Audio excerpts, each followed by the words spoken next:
भारत माता की जय। भारत माता की जय।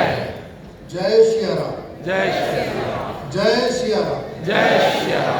राधे श्याम। राधे श्याम। सबसे पहले इस पवित्र भूमि को प्रणाम करता हूँ।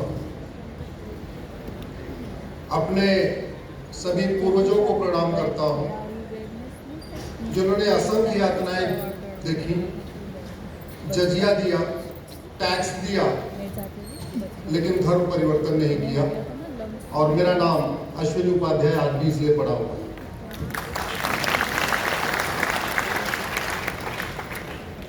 नेताजी को नमन करता हूं। यहां बुलाने के लिए अजय गुप्ता जी को धन्यवाद देता हूं। आपने मुझे बुलाया। मंच पर उपस्थित आचार्य मनीष जी, आशीष गौतम जी, सामने बैठे बड़े भाई हरिओम पवार जी, अरुण जिंदल जी, दीपक शर्मा जी, सामने बैठे सभी भाइयों बहनों, जो हमसे बड़े हैं उनको प्रणाम करता हूं, जो हमसे छोटे हैं उनको स्नेह भेंट करता हूं, आशीर्वाद देता हूं।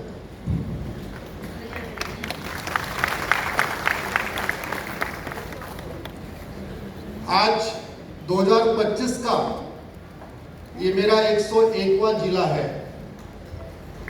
अब तक 100 जिले हो चुके हैं, 101वां जिला है। दिसंबर तक शायद 125 जिले पूरे हो जाएंगे। सामान्यतया प्रतिवर्ष लगभग यही रहता है, कभी 112 जिले, कभी 115 जिले, कभी 120 जिले। इस वर्ष 125 जिले हो जाएंगे अब तक का जो शेड्यूल है।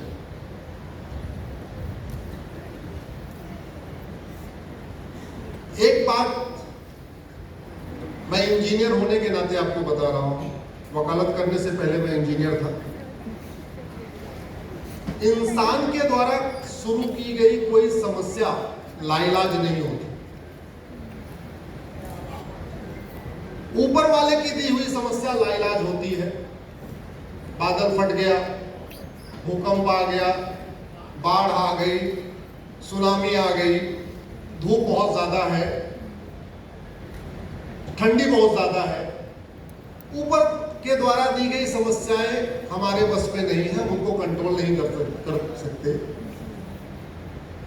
लेकिन नीचे के द्वारा जो समस्याएं शुरू की जाती है इंसान के द्वारा, उन सबका इलाज है, कोई भी लाइलाज नहीं होता। और कभी आप ध्यान से देखिए तो हम ऊपर वाले की समस्याओं से परेशान है या नीचे वाले की समस्याओं से परेशान है? जोर से बोलिए जरा। नीचे वाले किसके परेशान है? नीचे वाले। और नीचे की समस्या लाइलाज होती नहीं। जो समस्याओं से हम परेशान हैं उसमें बहुत सारी समस्याएं जापान में नहीं है। जिन समस्याओं से हम परेशान हैं बहुत सारी समस्याओं सिंगापुर में नहीं है। जिन समस्याओं से हम परेशान हैं उनमें बहुत सारी समस्याएं चीन में नहीं है। तो अगर आप देखिए समस्या के हिसाब से देखिए तो भारत की कोई भी समस्या लाइलाज नहीं है और भारत की कोई भी समस्या विश्वव्यापी नहीं है। दूसरी बात, आचार्य मनीष जी सामने बैठे हैं, सामने भी बहुत सारे डॉक्टर बैठे होंगे। बीमारी की चर्चा करने से बीमारी ठीक होती है क्या? जोर से बोलिए जरा। बीमारी कब ठीक होती है? दवाई देने से। और डॉक्टर अच्छा हो लेकिन दवाई गड़बड़ हो तो बीमारी ठीक होगी क्या? जोर से बोलिए जरा। बीमारी ठीक होती है अच्छी दवाई से। डॉक्टर अच्छा बुरा नहीं होता। अच्छा बुरा क्या होता है? दवाई। क्योंकि शरीर में डॉक्टर जाता ही नहीं है। शरीर में क्या जाता है? Tablet, injection, vaccine.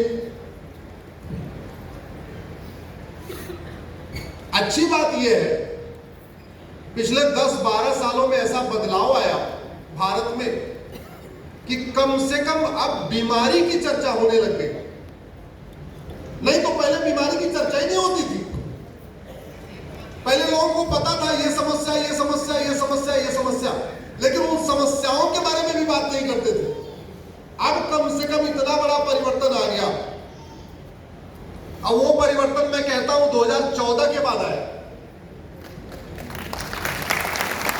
अब खुल के सभी समस्या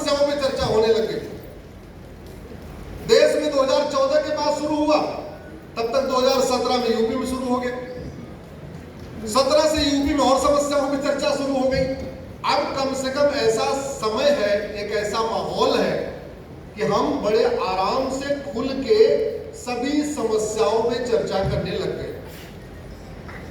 लेकिन अब इसके बाद क्या? समस्या तो हो गई, चर्चा हो गई, बीमारी ये है, अब इसके बाद क्या? अब समय आ गया है दवाई का, अब समय आ गया है दवाई बनाने का। पिछले 11 साल में लगभग सभी समस्याएं खुल के सामने आ गई। जैसे एक समस्या मैं बताता हूं, मेरठ की डेमोग्राफी बदल रही है कि नहीं? जोर से बोलिए जरा। बदल रही है। अब हम सुबह से शाम कहें मेरठ की डेमोग्राफी बदल रही है, बदल रही है, बदल रही है, तो जो डेमोग्राफी बदल रही है रुक जाएगी क्या? जोर से बोलिए। नहीं, अब समय आ गया है कि मेरठ की डेमोग्राफी जितनी बदल गई, आगे ना बदले, इसके लिए क्या करना है? मेरठ की नहीं, भारत में 28 राज्य हैं, 8 केंद्र शासित प्रदेश हैं, टोटल हो गए 36 में से 9 राज्यों की डेमोग्राफी तो पूरी तरीके बदल गई। भारत में 800 जिले हैं, 800 जिलों में से 200 जिलों की डेमोग्राफी पूरी तरीके बदल गई। मेरी पीआईएल चल रही सुप्रीम कोर्ट में। भारत में कुल 6000 तहसीलें हैं, 6000 तहसील में से 1500 तहसीलों की डेमोग्राफी पूरी तरीके बदल गई। भारत के बॉर्डर पे 92 जिले हैं, 92 जिले हैं, उन 92 जिलों की डेमोग्राफी बहुत तेजी के साथ बदल रही है।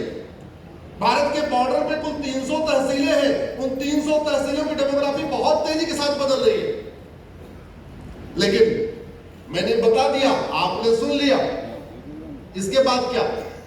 अब हमें इसके बाद चिंतन करने की जरूरत है। क्यों? क्योंकि एक बात मैं कह देता हूं, ये जो डेमोग्राफी में बदलाव है उसका सबसे बड़ा परिणाम आएगा इस भारत के संविधान के ऊपर। जिस तेजी के साथ डेमोग्राफी बदल रही है, ये भारत का संविधान खतरे में आ रहा है, धीरे धीरे खतरे में आ रहा है।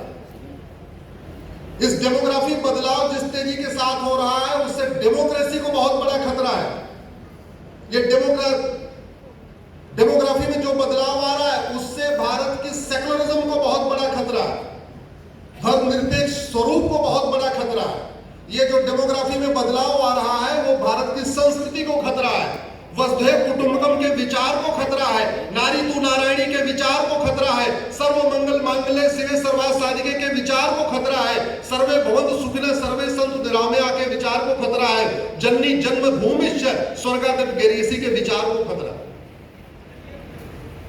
इसलिए मैं कह रहा हूं, अपने नहीं लिए नहीं तो कम से कम संविधान बचाने के लिए जागो, उठो, बोलो, सब लोग बोलो। आप सारे आ गए हैं, आपको नहीं कह रहा हूं, आप तो यहां आए ही हैं, पूरा हॉल भरा हुआ है। मैं सभी आने वालों को भी दंडवत प्रणाम करता हूं, इस कार्यक्रम में लगे सभी कार्यकर्ताओं को दंडवत प्रणाम करता हूं, आयोजकों को दंडवत प्रणाम करता हूं, गुप्ता जी को धन्यवाद देता हूं, इतना भव्य आपने कार्यक्रम रखा हुआ है। अब इसकी शुरुआत कैसे होगी? अल्टीमेटली भारत किससे चलेगा? संविधान से। भारत के संविधान की पिछले 75 वर्षों में बहुत गलत व्याख्याएं हुई हैं।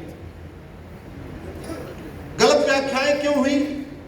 क्योंकि हमारे शुरू के जो नीति निर्माता थे, उसमें बहुत सारे कॉन्वेंट एजुकेटेड थे, मॉन्टेसरी एजुकेटेड थे, उनकी पढ़ाई इंग्लिश मीडियम के स्कूलों में हुई थी, ब्रिटिश स्कूलों में हुई थी, उनका अंग्रेजों के ऊपर बड़ा प्रभाव था, उनके दिमाग पे अंग्रेजी ज्यादा हावी थी।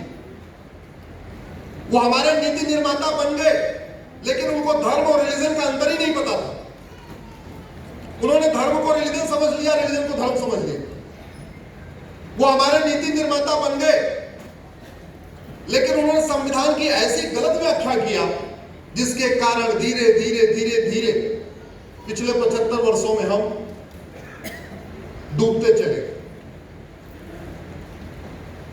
आम क्या है? पेड़। और बबूल क्या है? पेड़। अब संविधान की शपथ लेने वाले कह रहे हैं भारत में सब एक समान है, क्योंकि आम भी पेड़ है और बबुल भी पेड़ है, इसलिए जितना खाद पानी आम को देना है उतना खाद पानी बबुल को देना। तो 5 साल के बाद क्या होगा? बबुल और मोटा ताजा हो जाएगा, और बबुल मोटा ताजा हो जाएगा तो बबुल में क्या निकलेगा? कांटा। पहले छोटे छोटे कांटे निकलते, अब मोटा ताजा हो गए तो बड़े बड़े कांटे निकलने शुरू हो गए। और ये प्रकृति का नियम है कि आम और बबुल एक साथ रह ही नहीं सकते।